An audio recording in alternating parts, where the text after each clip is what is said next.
வணக்கம்.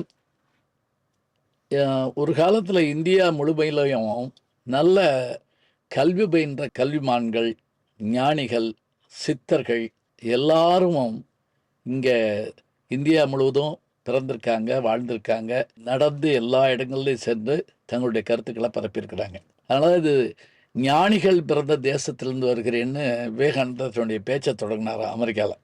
அப்படிப்பட்ட ஞானிகள், கவிஞர்கள், சித்தர்கள் வாழ்ந்த பூமி இது. இன்றைக்கு இருக்கின்ற பூமி இது. இன்றைக்கு நம்ம தமிழ்நாட்டை சொல்கிற போது சேர சோழ பாண்டியர்கள் ஆண்டாங்கிறோம். அதே போல் ஆந்திரா பகுதியில் ரொம்ப புகழ்பெற்றவர்களாக இருந்தவர்கள் கிருஷ்ணதேவராயரை பற்றி சொல்லுவாங்க. 1450 1510 வாழ்ந்த புகழ்பெற்ற தெலுங்கு கவிஞர் யார் அப்படின்னா போத்தன்னா என்கின்ற கவிஞர். போதனா என்று அவரை சொல்கிறாங்க. இவரை ஆதரித்த அரசனுடைய பேர் என்ன அப்படின்னா பத்மநாயக்கன் என்ற மன்னன் தான் இவரை ஆதரிச்சிருக்கிறார். இப்போ இவர் நல்ல சம்ஸ்கிருதம் பயின்றவர். இவருக்கு தாய்மொழி தெலுங்கு ஆனாலும் சம்ஸ்கிருதத்தில் இருக்கக்கூடிய பல செய்திகளை, உதாரணமாக பாகவத கதைகளை எல்லாம் தெலுங்குல மொழிபெயர்த்திருக்கிறார். போதன்னா பாகவதம் அப்படின்னு அதுக்கு பேருன்னு சொல்றாங்க. வீரபத்ர விஜயமு என்ற ஒரு காப்பியத்தை படைச்சிருக்கிறார். அதாவது சிவபெருமானின் அம்சமாகிய வீரபத்ர பெருமையும் தட்சனுடைய யாகத்தையும் கருப்பொருளாக கொண்டு படைக்கப்பட்டதான். இது தவிர இவருடைய கவிதைகளில் இருக்கக்கூடிய ஓமைகளும் இவர் சொல்கிற கையாளுற முறையும் வித்தியாசமாக இருக்கும். அதில் ஒரு செய்தி கூட பார்த்தேன் நான். ஒரு முறை இவர் என்ன பண்ணுறாரு, சபையில் உட்கார்ந்து அந்த பாகவத கதையில் ஒரு செய்தி எடுத்து சொல்கிறார். அதாவது தினமும் திருமாலுக்கு அர்ச்சனை செய்வதற்கு ஒரு யானை பொய்கையிலே சென்று தாமரை மலரை பறிச்சுட்டு வருமா. அப்படி ஒரு முறை அது பறிக்க வந்தபோது அங்கிருந்த ஒரு முதலை அதை அதனுடைய கால்களில் பிடிச்சிக்கிடுச்சு. அப்படியே உடனே அந்த யானை பீரிட்டு அலறியதான், மலரோடு அப்படி அலறியதான். தனக்காக மலர் பறிக்க வந்த அந்த யானையை காக்க வேண்டும் என்ற அந்த வேகத்தோடு எம்பெருமான் புறப்படுகிறார். இன்னைக்கு சொல்கிறோம்ல, கூப்பிட்ட உடனே கடவுள் வந்துடுவாரா அப்படின்னு கேட்குறோம். அழைத்தவர் குரலுக்கு வருவேன் என்றான் கீதையிலே கண்ணன் அப்படின்னு கண்ணதாசன் அனாதை ஆனந்தன்கிற ஒரு படத்தில் ஒரு பாட்டு எழுதியிருப்பார். அழைத்தவர் குரலுக்கு வருவேன் என்றான் கீதையிலே கண். அப்ப கூப்பிட்ட உடனே வருவாரா?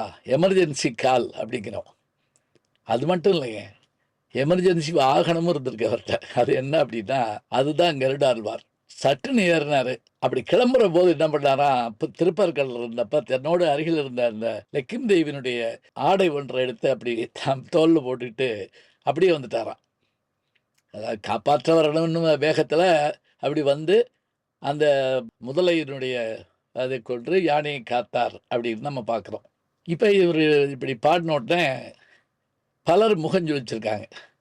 அதில் அந்த அரசவை புலவராக இருந்தவர் என்ன பண்ணாரா, அதென்ன லட்சுமி தேவியினுடைய அவர் ஆடையை அவர் எடுத்துகிட்டு வந்தார் அப்படின்னு சொல்கிறது சரியான முறையாக இருக்கா அப்படின்னு சொல்லி ஒரு கேள்வி கேட்டிருக்காரு.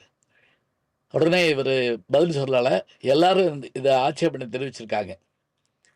மறுநாள் இவர் என்ன பண்ணியிருக்காரு, அந்த காலையில் அந்த ஆட்சேபனை தெரிவித்தார் பாருங்க, அந்த புலவருடைய வீட்டுக்கு போயிருக்காரு. அவர் ஒரு கௌபீன்னு மட்டும், கோணம் நம்ம சொல்கிறோம்ல, அதை மட்டும் அணிஞ்சிக்கிட்டு உடம்பெல்லாம் எண்ணெய் தேய்ச்சிட்டு கங்கா ஸ்நானம்னு சொல்கிற மாதிரி அதுக்கு குளிக்கிறதுக்கு உட்கார்ந்துருக்காரு. இவர் வேகமாக அவருடைய வீட்டுக்குள்ள ஓடி போய் உங்கள் பேரை பக்கத்தில் இருக்கக்கூடிய கிணத்துல விழுந்துட்டான் அப்படின்னு சொன்ன உடனே அவர் அப்படியே ஓடிருக்காரு. தெருவுக்கு ஓடி அந்த எண்ணெய் தேய்ச்ச உடம்போட கௌபீனத்தோட ஓடி அந்த கிணத்துக்கு போய் எட்டி பார்த்துருக்காரு. அதுக்குள்ளே எத்தாப்பில் போத்தனை என்ன பண்ணார், அவருடைய பேரனை கூப்பிட்டு வந்திருக்காரு. அவர் கோபத்தில் கேட்டிருக்காரு, ஏன் அப்படி போய் சொன்னீர் அப்படின்னு கேட்டிருக்காரு. சரி, நான் போய் சொன்னது சரி, நீங்கள் எதுக்கு இப்படியே ஓடியாருந்தீங்கன்னு கேட்டிருக்காரு. பிள்ளைன்னு சொன்னோன்னு நான் ஒடியார வேண்டாமா அப்படின்னு கேட்டுட்டு பேரனை கூப்பிட்டுக்கிட்டாராம். சொன்னாராம், இப்படித்தான் காப்பாற்றணும்னு நினச்ச உடனே பெருமாள் அந்த லக்ஷ்மி தேவியினுடைய ஆடையை தோளில் போட்டு வந்துட்டாருன்னு நான் எழுதினேன், அதைத்தான் நீங்கள் தப்புன்னு ஆட்சேபிச்சிங்க அப்படின்னு சொன்னாராம். இது அவருடைய கவிதைகளில் வந்த செய்தியாகவும் அந்த செய்திக்கு வந்த மறுப்பாகவும் நம்ம பார்க்குறோம். எத்தனையோ செய்திகள் இது போல் இருக்குது. படிக்க படிக்கத்தான் ஒவ்வொன்றும் தெரியுது. இந்த இதில் நமக்கு உடன்பாடான கருத்தா இல்லையா அதெல்லாம் வேற.